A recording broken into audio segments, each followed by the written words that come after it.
My name is Jonathan. And my name is Marques Brownlee. Hey, it's Joshua Vergara from Android Authority. What's going on, everybody? And you're watching GadgetMatch. We're here at the heart of Times Square in New York City. Earlier today, Samsung unveiled the Galaxy Note 7, and at that event, we bumped into a lot of YouTubers who we look up to and whose videos we watch a lot. So we figured, why not pull them aside and ask them what they think about the new phablet.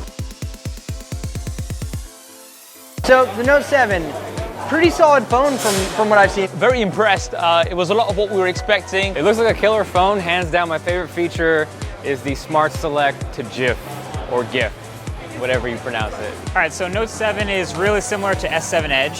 Seen initial impressions, it's good. Initially, it looks kind of funny that it's similar to a phone that's already out, but that's already a great phone.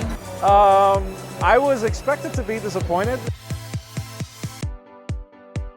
There's a lot to like about the phone. Things like having a 64GB base model with the expandable storage. The S Pen looks really cool with the new features. I really like the new color with the blue and the rose gold. That's an absolute winner in my opinion. And the iris scanner, it's actually pretty quick. So the Note 7, I like how big it is, but it feels small when you're holding it. You can operate with one hand. It feels really awesome in the hand. Those sides are just really smooth, and it just makes the phone feel less bulky than the Note 5. I was a little disappointed because I expected Samsung to change things with this phone. If you have a Note 5 like I do in my pocket right now, it actually doesn't feel like that huge of a leap. But still, the features that are being added are actually very compelling. So when you look at the same great camera, an improvement from the previous Note's display, and a whole bunch of other little improvements, makes for a nice package. I like it a lot. I think curve is the way to go. I think they found a nice happy medium between the extreme curve of the S7 Edge and the flat S7. I love the fact that the bezels on this phone are thicker. The curved glass, it just feels nice. It fits in the hand very well. I personally like it. I think it looks nice. So they've been creeping the curvy glass into our lives over the past couple of years. So I guess curve is in. Maybe we'll have just curved phones from now on, but I don't mind that too much. I think it feels better in the hand. And you know, just overall, I'm a fan of curved displays. I don't find it useful yet. For most users out there, they don't really have a different experience with the display, looking at videos, playing games. So if the handling gets a little bit better, I could see why they stick with the curves. But it's cool, it draws attention, and if you're gonna pay so much for a phone, you might as well like what you're seeing. As long as it doesn't get in the way of actually using the phone, I don't think it's gonna be a problem. If Samsung only have curved displays on its premium flagships, I think that would be a really good move. The S8, maybe like it's just going to be an oval or something like that. I don't know. I do think that Samsung still wants to make money, so they're going to make a flat S8 with an S8 Edge, and then we'll see what happens with the Note 8. I just think that it is a mistake for Samsung to ignore the rest of the market that doesn't really want the curved display. But I do think that there is still room for a flat device, especially at a smaller size. Because a smaller, let's say S7 sized phone with the curves on the side, it's a little bit redundant. I will not use it over the fingerprint scanner. So I wouldn't use it over a fingerprint. Probably I would still use the fingerprint scanner. I don't think I'm going to use it over the fingerprint, but I still think it's really cool. It is a gimmick, but I think that there is some software-specific stuff that makes it kind of necessary in its implementation. I don't think it's going to replace a fingerprint scanner. It's by no means faster. I think it's going to be useful in some scenarios like web browsing and passwords. Honestly, I used it in a previous phone, the Lumia, the previous Lumia that was introduced. So iris scanners, I think they're really good, powerful tools. I've been testing out and it is super, super quick. Literally, you just pull it up to your face and boom, it's unlocked.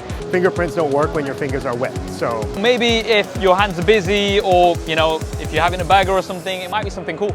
Honestly, I wish you would be able to use both. I wish that you would be able to put your finger on the home button and then unlock it, and if the finger's there, then you're good. Well, I recently came here to New York in the winter. It was terrible to try to use the fingerprint scanner with gloves. So when somebody in the comments was like, hey, you could use the iris scanner for unlocking your phone with your eyes, I was like, oh my God, I never thought of that. And then if you happen to not use that, you just use the lock button on the side, you'll be able to use the iris scanner still. I didn't think it would be very fast. I tried it. It works really well. And it works at night too, which was surprising. So it looks really cool, although I'll probably still use the fingerprint. For me, it's between the HTC 10 and the Galaxy S7.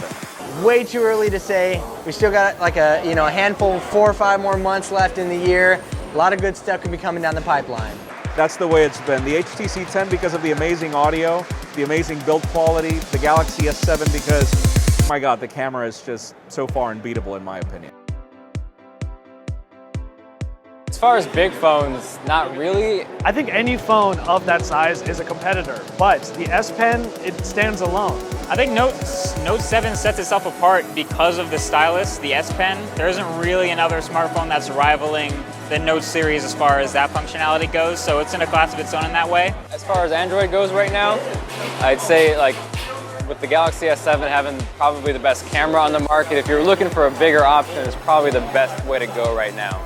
But there's other big phones out there if all you want is a huge screen. The Nexus 6P is not really a competitor, but it's at a lower price that you would probably want to try out.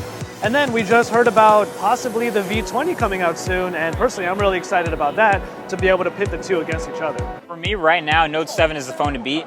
There's other phones coming out obviously later. There's a new iPhone coming, there's a new Nexus coming, but right now I think Note 7's at the top of my list.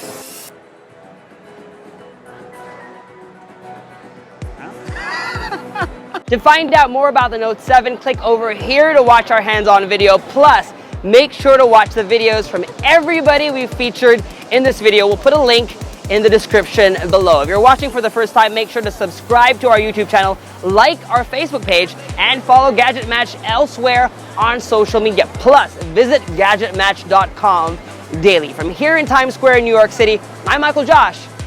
Thanks for dropping by.